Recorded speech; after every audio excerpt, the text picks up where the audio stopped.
తాకట్లో ఉన్న మీ బంగారాన్ని విడిపించి ఆ రోజు ఆన్లైన్ రేటుకి కొంటాం. Sharma gold company. నమస్తే, వెల్కమ్ టు సుమన్ టీవీ. నేను మానస. ఈ రోజు మనతో పాటు ఉన్నారు ప్రముఖ జ్యోతిష్య నిపుణులు, ఎనర్జీ వాస్తు స్పెషలిస్ట్, శ్రీ విద్య ఉపాసకులు శ్రీమతి జయప్రద గారు. వారితో మనం మాట్లాడదాం. అలాగే ఈ నెలంతా కూడా మే నెలలో ద్వాదశ రాశుల వారి రాశి ఫలాలు ఏ విధంగా ఉన్నాయనేది తెలుసుకుందాం. అమ్మ నమస్తే. అమ్మ నమస్తే అమ్మ. శ్రీమాత్రే నమః. అమ్మ, ఈ నెలంతా కూడా ద్వాదశ రాశుల వారి రాశి ఫలితాలు ముందుగా మేము మీ నుంచి తెలుసుకోవాలనుకుంటున్నాము.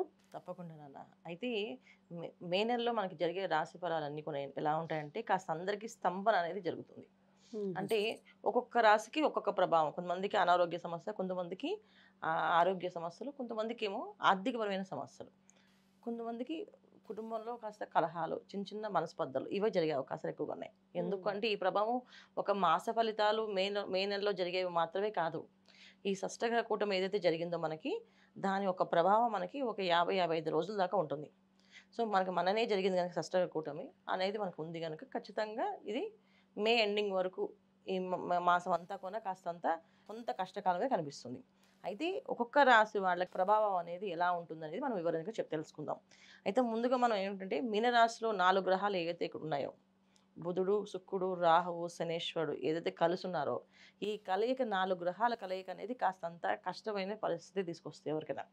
మనం ఎంత బ్రహ్మాండంగా ఉంది అని మనం చెప్పుకుందాం అనుకున్నప్పటికీ కూడా వాళ్ళకి వాళ్ళు తెలుస్తుంది కదా ఎవరికి వాళ్ళకి కష్టాలు. ఆల్రెడీ ఇప్పుడు ఈ షష్టగ్రహ కూటమి అయిన తర్వాత ప్రతి ఒక్క రాశికి ప్రతి ఒక్కరికి కాస్తంత డిఫరెన్స్ కనిపిస్తుంది.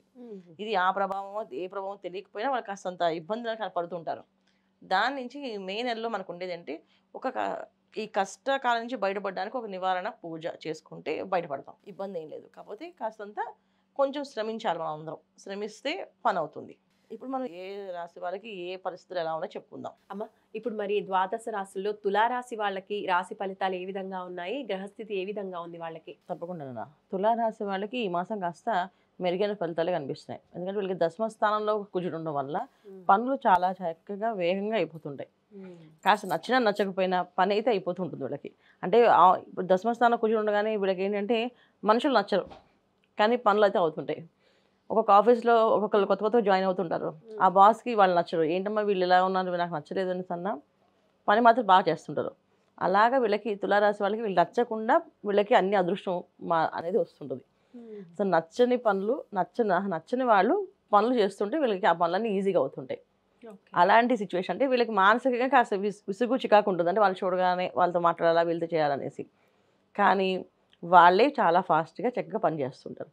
సో మెయిన్ అంటే బిజినెస్ చేసే వాళ్ళకి తులారాశి వాళ్ళకి ఈ మాసం చాలా మంచి ఫలితాలే కనిపిస్తున్నాయి. సో బిజినెస్లో భాగస్వాములు ఉన్నారో ఆ భాగస్వాములతో కొంచెం కొత్త ఐడియాస్, కొత్త విషయాలు, కొత్త ప్లానింగ్స్, అంటే ఇంతకుముందు ఉన్న ప్లానింగ్స్ కంటే కొత్త ప్లానింగ్స్ చేయడము, ఈ మార్పులన్నీ జరుగుతాయి.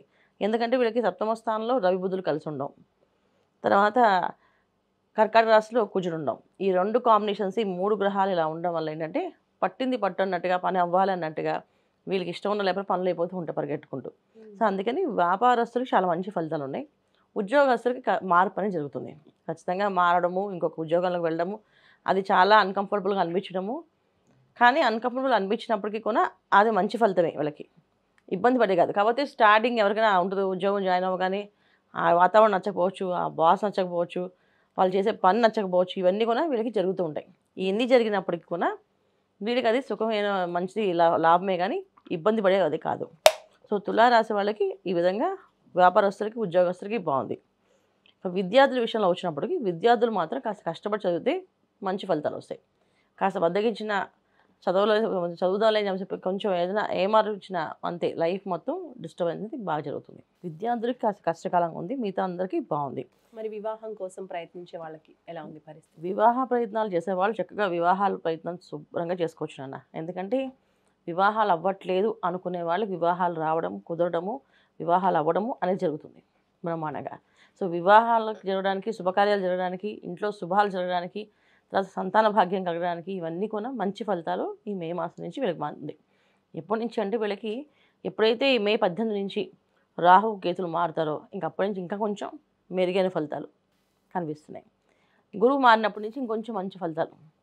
సో గురువు కూడా మారడం వల్ల ఈ నెలలో ఏంటంటే మనకి రాహువు, కేతువు, గురువు ఈ గ్రహాలు మార్పు అనేది జరగడం వల్ల ఏంటంటే చాలా విషయాలు వీళ్ళకి తెలియకుండానే వీళ్ళు అనుకున్న ప్లానింగ్ కంటే డిఫరెంట్ ప్లాన్లో అయ్యే అవకాశాలు ఎక్కువగా కనిపిస్తున్నాయి. ఇది ఈ తులారాశి వాళ్ళకి ఉన్నది. ఇంకా ఆరోగ్య విషయంలో దీర్ఘకాలంతో బాధపడి ఎవరైతే రోగాలతో బాధపడుతున్నారో వాళ్ళకి ఒక నివారణ అనేది దొరికే అవకాశం కనిపిస్తుంది. చాలామందికి తెలియకుండా ఒక చిన్న చిన్న బాడీలో ఒక రకమైన ఇరిటేషను, పెయిన్స్ అని వస్తుంటాయి. అది కామన్గా ఖచ్చితంగా ఈ నెలంతా ఉంటుంది. అది అవి తగ్గవు. కొంతమంది మెడ పట్టేస్తుంటుంది, కొంతమందికి ఆ మెడలు తిప్పగానే టక్కన పట్టేస్తుంటుంది. ఎందుకు పట్టిందో తెలియదు, కానీ ఆ పెయిన్ పోదు. ఇలాంటి కొన్ని చిన్న చిన్న ఇంజూర్స్ అనేది కొంచెం బాడీ మీద తగులుతూ ఉన్నాయి. ఆ ఇబ్బందులు అనేవి జరుగుతున్నాయి. ఆ బాధ మనం అనుభవించాలి, ఆ విధంగా అనుభవించాలని రాసి ఉంది. అది కాస్తంత ఇబ్బంది పెడుతుంది.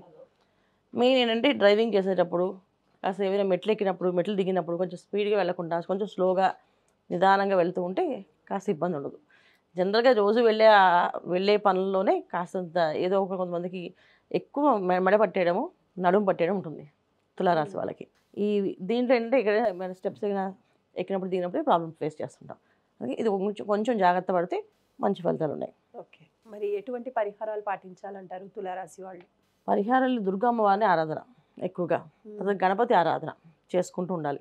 బయటికి వెళ్ళేటప్పుడు గణపతికి కంపల్సరీగా నమస్కారం చేసి ఎటువంటి విఘ్నాటంకాలు రాకుండా మమ్మల్ని కాపాడని చెప్పి వెళ్ళాలి. దశమ స్థానంలో కూర్చుడు వీళ్ళకి వెళ్ళే ప్రతి పనికి కొంచెం విఘ్నంలా మాకు అనిపిస్తుంది, ఆటంకం పడిందేమో అనిపిస్తుంది.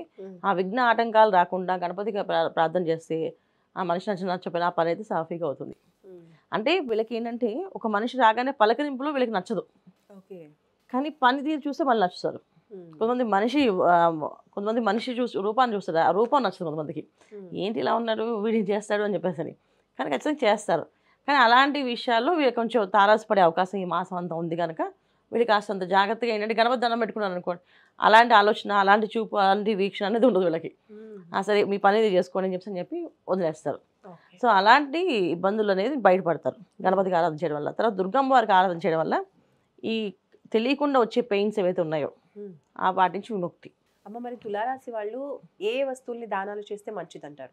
సో వీళ్ళు దానం చేయడం అనేది చాలా ముఖ్యం. ఎందుకంటే వచ్చే ఎండాకాలం, ఈ ఎండాకాలం మొత్తం ఇంకా ఎండలు బాగా మండుతుంటాయి కదా, చల్లని పదార్థాలు, చక్కగా తీపి పదార్థాలు, ఇవి కొంచెం దానం చేయడం చాలా మంచిది. తేనె అలాంటివి కూడా దానం చేయొచ్చు. సో ఇవి దానం చేయడం వల్ల ఏంటంటే మంచి ఫలితాలు అనిపిస్తాయి. మామూలుగా చల్లగా ఉండే పదార్థాలు ఏవైనా సరే, ఐస్ క్రీమ్స్ కానీ, చిన్నపిల్లలకి ఐస్ క్రీమ్స్ కొని ఇవ్వడం కానీ, తర్వాత పెద్దవాళ్ళు ముసలి వాళ్ళు కాస్తంత కొబ్బరి బొండాలు అలాంటివి తీసి ఇవ్వడం కానీ, ఇవి చేస్తూ ఉంటే ఏదైనా సరే పదార్థం అనేది నీటితో తయారైన పదార్థాలు కాస్త ఇస్తూ ఉంటే మంచిది వీళ్ళకి. ఇవి చేయండి, మంచిది. ఓకే, రైట్ అమ్మా, ధన్యవాదాలు. నమస్తే అమ్మా, శ్రీమాత్రే నమః. చూసారు కదండి, తులారాశి వాళ్ళకి గ్రహస్థితి ఏ విధంగా ఉంది, ఈ నెలంతా కూడా వాళ్ళ రాశి ఫలితాలు ఏ విధంగా ఉన్నాయి అనేది మనకు అమ్మ చాలా క్లియర్గా ఎక్స్ప్లెయిన్ చేశారు. అలాగే చల్లని పదార్థాలను దానం చేయటం వల్ల వాళ్ళకు ఉన్నటువంటి దోషాలు కూడా తొలగిపోతాయని తెలియజేస్తున్నారు. చూస్తూనే ఉండండి సుమన్ టీవీ. నమస్తే.